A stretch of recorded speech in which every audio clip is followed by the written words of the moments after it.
Bonjour à tous et bienvenue sur la chaîne de Chronique Books. Je suis Hyacinthe. Et je suis Amélie. Aujourd'hui, on va vous parler de la 5e vague de Rigancé, parue aux éditions Robert Laffont. Dans cette histoire, on va suivre Cassie, une jeune adolescente de 16 ans, normale, qui voit sa vie basculer après une invasion d'extraterrestres. Donc ça peut paraître bizarre d'abord, mais c'est très bien amené.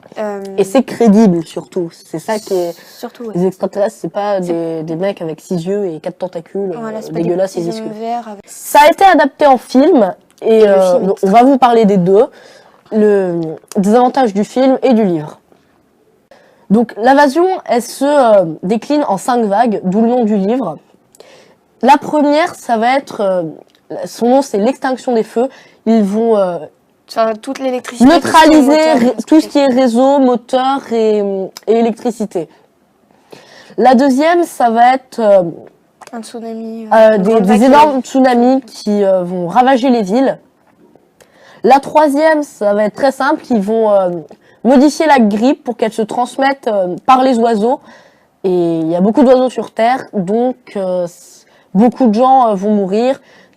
Et à partir de là, des camps de réfugiés vont être mis en place. Vont être mis en place. Et ensuite, la quatrième, ils vont envoyer des espèces de... C'est les téléphones qui se coupent. Mais ça, c'est la première. Mais non. Les radios, ah tout oui, ça. Oui, d'accord, oui, si, pardon. Et donc la quatrième, les radios, tout ce qui est téléphone à ondes, va être coupé, grillé. Et nous allons suivre donc la 5e vague avec Cassie, son déroulement et tout ce qui va s'y passer. Donc, Cassie et sa famille vont être... la mère de Cassie va être atteinte de la fameuse maladie lors de la 3e vague. Et donc, à partir de ce moment-là, ils vont décider de partir de leur maison. Ils vont arriver dans un camp de réfugiés. Donc, ils passent quelques jours tranquilles dans le camp. Et un jour, les militaires arrivent. Les militaires qui sont en charge de les amener dans un vrai camp. Alors ce qui les étonne, c'est qu'ils ont des véhicules qui marchent, que la première onde n'est pas tout ravagée. Et ils arrivent avec des bus scolaires pour embarquer les enfants. Donc Cassie et son petit frère montent dans le bus et tous les adultes sont réunis. Pas dans le bus. Ah oui, dans le film aussi. Non, dans le film non plus. Si, dans le film. Non. Mais elle devait chercher la peluche de Sam, le nounours là. Mais oui, mais Cassie va monter dans le bus. Puis repartir. Parce que son frère a oublié son doudou. Très important, doudou. Et voilà. Et donc elle arrive malheureusement trop tard. Le bus est parti alors qu'elle n'était pas remontée. Et elle se dirige vers la salle où sont confinés un peu tous les adultes. Et d'un seul coup, les militaires se mettent à tuer tout le monde, en gros. Et donc, c'est la seule rescapée, elle part en courant, et elle va se rentrer dans la tête qu'il faut qu'elle retrouve son frère à tout prix. Et donc, après ça, Cassie va rencontrer plusieurs personnages qui vont l'aider à progresser le long de l'aventure, notamment Evan Walker, qu'elle rencontre, qui va la sauver d'une blessure. Et après ça, donc, elle décide de partir chercher son frère avec lui. Sauf qu'elle va vite s'apercevoir que c'est un autre. Les autres, c'est les aliens. Et donc à côté, on a Ben Parish qu'il connaît Cassie, qui se retrouve interné, dans un camp, le même camp que le petit frère de Cassie, et qui donc là-bas elle va rencontrer d'autres personnages qui vont l'aider, jusqu'à découvrir un secret qui va tout remettre en cause. Nous allons vous parler des personnages. On va commencer par Cassie, l'héroïne, donc de son vrai nom Cassiopée Sullivan, si je ne me trompe pas, c'est bien Cassiopée. Ouais, c'est ça. Qui est donc une jeune adolescente, autrefois lycéenne, une fille tout à fait banale, qui vit avec ses parents, son petit frère. Personnellement, je trouve que Cassie est le cliché typique de l'héroïne de roman. Elle veut vraiment faire la fille forte, qui a pas besoin d'aide, qui veut tout faire comme une grande et tout ça. Seulement, en fait, elle n'y arrive pas. Elle n'y arrive pas. Voilà quoi. elle n'y arrive pas et du coup elle se rend compte qu'elle a besoin d'aide des autres personnages comme Evan, Ben, tout ça. Et je trouve ça un peu dommage parce que une fille avec un vrai caractère de cochon, si je peux me permettre, je pense que ça aurait été bien, ou alors une fille beaucoup plus sensible. Oh Vraiment, non. aussi, il faudrait un tout opposé, je pense. Non, les héros nunuches, c'est nul ça. Elle serait pas nunuche. Bah si. Elle serait sensible.